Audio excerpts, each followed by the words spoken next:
ಆತಂಕ ಮತ್ತು ನಿದ್ರಾಹೀನತೆ ಇವೆರಡಕ್ಕೂ ಒಂದು ರೀತಿ ಬಿಡಿಸಲಾಗದ ನಂಟು, ಒಂದನ್ನೊಂದು ಬಿಟ್ಟಿರಲಾರವು.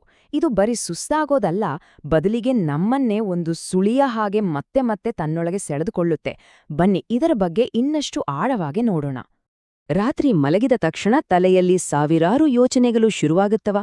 ಹಾಸಿಗೆಯಲ್ಲೇ ಹೊರಳಾಡ್ತಾ ಮನಸ್ಸು ಮಾತ್ರ ನಿಲ್ಲದೆ ಚಡಪಡಿಸುತ್ತಾ ಇರುತ್ತಾ.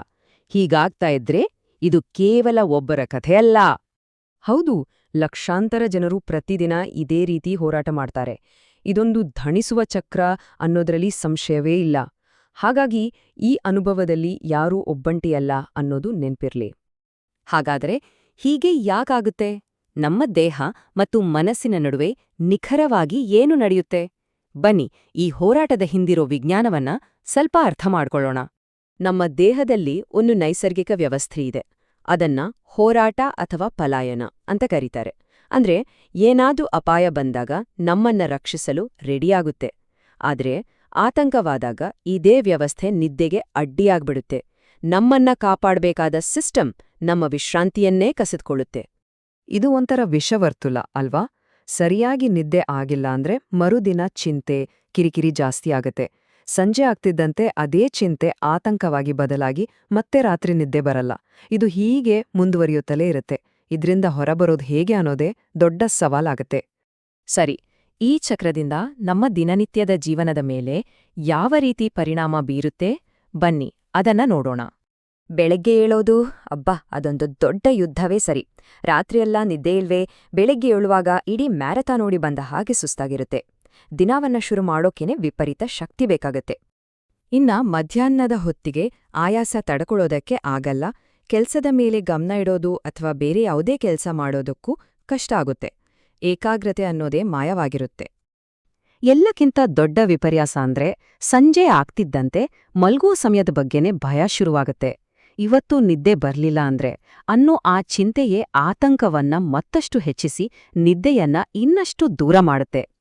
ಹೌದು, ಆತಂಕ ಬರೀ ಮನಸ್ಸಿಗೆ ಸೀಮಿತ ಅಲ್ಲ, ಅದು ನಮ್ಮ ದೇಹದ ಮೇಲೂ ಪರಿಣಾಮ ಬೀರುತ್ತೆ. ಉದಾಹರಣೆಗೆ ಸ್ನಾಯುಗಳು ಬಿಗಿಯಾದ ಹಾಗೆ ಆಗೋದು, ಮಲಗಿದಾಗ್ಲೂ ಹೃದಯ ಬಡಿತ ಜೋರಾಗಿರೋದು ಅಥವಾ ರಾತ್ರಿ ಹೊತ್ತು ಬೆವರುವಿಕೆ. ಈ ಲಕ್ಷಣಗಳನ್ನ ಗಮನಿಸಿದ್ರೆ ಸಮಸ್ಯೆಯ ಮೂಲ ಕಾರಣವನ್ನ ಪತ್ತೆ ಹಚ್ಚೋಕೆ ಸಹಾಯವಾಗುತ್ತೆ.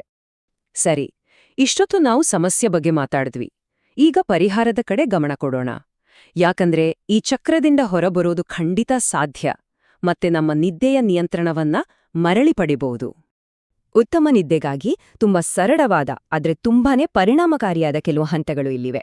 ಪ್ರತಿದಿನ ಒಂದೇ ಸಮಯಕ್ಕೆ ಮಲಗಿ ಏಳೋದು, ಮಲಗೋದಕ್ಕೂ ಮುಂಚೆ 1 ಗಂಟೆ ಮೊಬೈಲ್ನಿಂದ ದೂರ ಇರೋದು ಮತ್ತು ಮನಸ್ಸಲ್ಲಿರೋ ಚಿಂತೆಗಳನ್ನ ಒಂದು ಕಡೆ ಬರ್ದಿಡೋದು. ಈ ಸಣ್ಣ ಬದಲಾವಣೆಗಳು ಕೂಡ ದೊಡ್ಡ ಮಟ್ಟದ ವ್ಯತ್ಯಾಸವನ್ನ ತರಬಲ್ಲು. ಆದ್ರೆ ಕೆಲವೊಮ್ಮೆ ನಾವೆಷ್ಟೇ ಪ್ರಯತ್ನ ಪಟ್ರೂ ಅದೆಲ್ಲ ಸಾಕಾಗಲ್ಲ. ಆ ಚಕ್ರವನ್ನ ಒಬ್ಬರೇ ಮುರಿಯೋಕೆ ಆಗಲ್ಲ. ಆಗೇನ್ ಮಾಡೋದು? ಅಂಥ ಸಮಯದಲ್ಲಿ ತಜ್ಞರ ಸಹಾಯ ಪಡೆಯೋದೇ ಮುಂದಿನ ಸರಿಯಾದ ಹೆಜ್ಜೆ. ವೃತ್ತಿಪರರ ಸಹಾಯ ಯಾವಾಗ ಬೇಕಾಗಬಹುದು? ಒಂದು ವೇಳೆ ನಿದ್ದೆಯ ಸಮಸ್ಯೆ ಕೆಲವು ವಾರಗಳಿಗಿಂತ ಹೆಚ್ಚು ಕಾಲ ಮುಂದುವರಿದರೆ, ಅದರಿಂದ ಕೆಲಸ ಅಥವಾ ಸಂಬಂಧಗಳ ಮೇಲೆ ಕೆಟ್ಟ ಪರಿಣಾಮ ಆಗ್ತಿದ್ರೆ, ಅಥವಾ ಆತಂಕದ ಜೊತೆ ಹತಾಶೆ ಮತ್ತು ದುಃಖದ ಭಾವನೆಗಳು ಕಾಡ್ತಿದ್ರೆ ತಜ್ಞರ ಸಲಹೆ ಪಡೆಯಕ್ಕೆ ಇದು ಸರಿಯಾದ ಸಮಯ. ತಜ್ಞರ ಬೆಂಬಲವನ್ನ ಪಡೆಯೋದು ಒಂದು ಧನಾತ್ಮಕ ಹೆಜ್ಜೆ. ಇದು ಹಲವು ವರ್ಷಗಳ ಅನುಭವ ಮತ್ತು ಪರಿಣತಿಯ ಮೇಲೆ ನಿಂತಿರೋ ಒಂದು ಸಹಾಯಕ ವ್ಯವಸ್ಥೆ. 30ಕ್ಕೂ ಹೆಚ್ಚು ವರ್ಷಗಳು. ಇದು ಕೇವಲ ಒಂದು ಸಂಖ್ಯೆಯಲ್ಲ, 3 ದಶಕಗಳ ವಿಶ್ವಾಸ, ಅನುಭವ ಮತ್ತು ಪರಿಣಿತಿಯ ಪ್ರತೀಕವಿದು.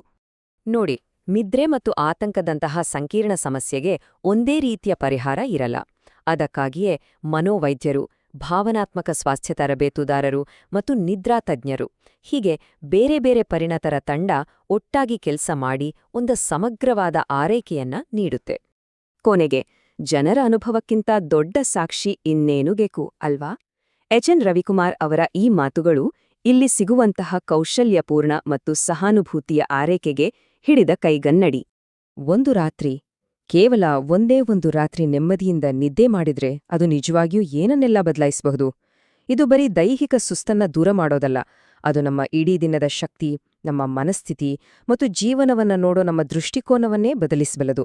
ಇದರ ಬಗ್ಗೆ ಒಮ್ಮೆ ಯೋಚಿಸಿ.